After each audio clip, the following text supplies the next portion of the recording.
Minsan, naobserbahan ko ang mga bata kapag sila ay natuturuan ng mabuti, gagawin nila ito at pag may nakita silang kaibigan na gumagawa ng mali, itatama nila.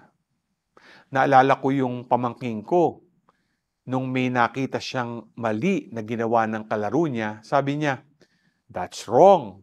My mommy said this and this." At nakakatuwa itong pagmasdan.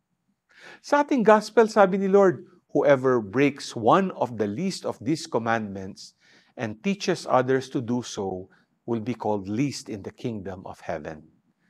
But whoever obeys and teaches these commandments will be called greatest in the kingdom of heaven.